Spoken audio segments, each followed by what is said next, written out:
Fear of fire. No fear of fire here. Oh, okay. How about a fear of water? Hydrophobia. Okay, all right.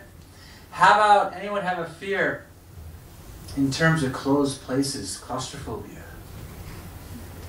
Closed place. I have a fear. I have that.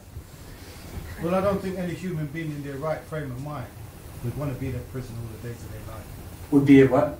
I don't think any human being in their right frame of mind would want to be in a prison all the days of their life. Yes. You see, these fears, whether it's heights, closed places, water, these particular fears are being carried, are impressions from your previous birth, from the previous prison you were encaged in. Because for persons who are still materialistically orientated, the most powerful experience is that death experience of exiting the body. So we have impressions from our previous prisons, previous situation.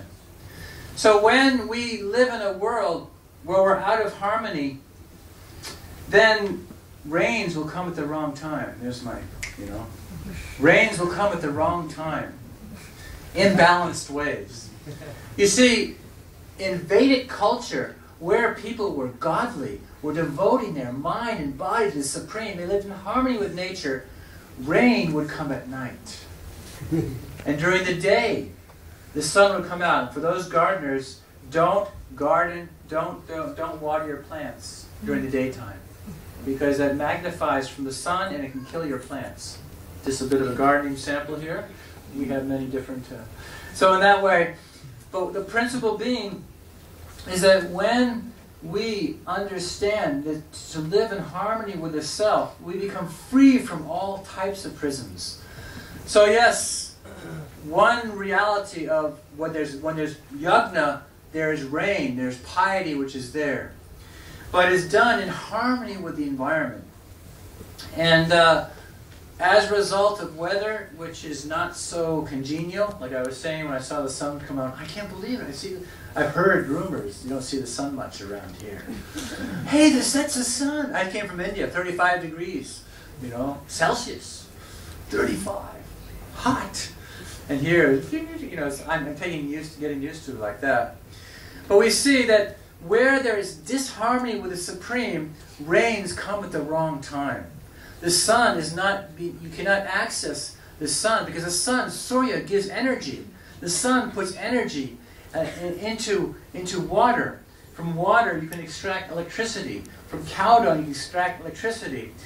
See, material creation means manifest and unmanifest realities. But if there's disharmony with nature, it's more difficult to see the natural harmony in nature. We're cold, we're freezing.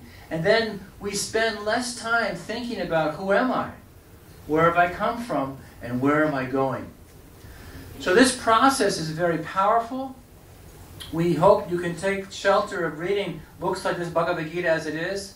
Whether you look at the ABCs, or the geometry, or the quantum physics, I'm comparing different levels of mathematics to different degrees of spiritual sensitivity that are there. But you must begin with this important reality. Knowledge of matter, knowledge of spirit, you're eternal, and the controller of both. That actually the matter has been given by the Supreme, the consciousness has been given by the Supreme. It is our duty to link with that Supreme. And we every day practice this process of yoga. Yoga means to link by the chanting of holy names. And by reading his books is another form of linking. And this will free you from the greatest fear of the unknown. Because you have knowledge. And one thing about the situation of fear, if you become fearless with knowledge, in any situation, you will not be affected by fear or attacked. Even like it says, there's subtle entities that can affect one's consciousness. They live personalities which have short-lived their bodies. In other words, suicide. You could live in a subtle body. Some people can be affected by this. But if you take a position of strength by linking with knowledge on your connection to the absolute truth, you will not be affected in this type of arena. So, as the saying goes, the best defense is an offense, making forward, progressive steps in your life. So please, take advantage of these transcendental literatures.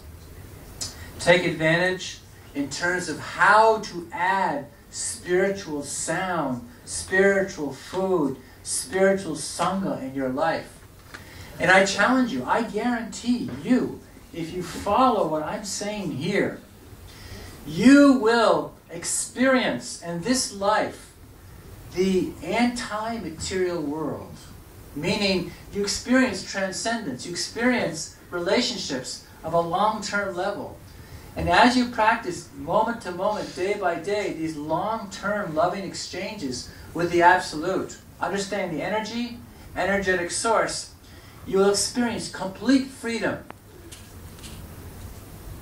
It is not our philosophy just to go back to Godhead, to go back to the anti-material world. That's not our philosophy.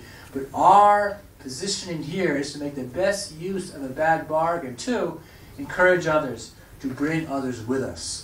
So whether you've been here 1 day, 10 years, 30 years, just your smile, your sense of peace can attract someone to this higher dimension of freedom from fear and enter into the true peace formula. True peace formula, which is natural. It is our design, which is natural for us, and it's meant for us to follow and share. So I'll stop there. Anybody have any questions or comments or later on? Okay, so then what time do the people can ask questions? 6:50. 6:15, and that's upstairs? Okay. So in about 35 minutes upstairs, anyone has any questions? And thank you very much. And Hare Krishna.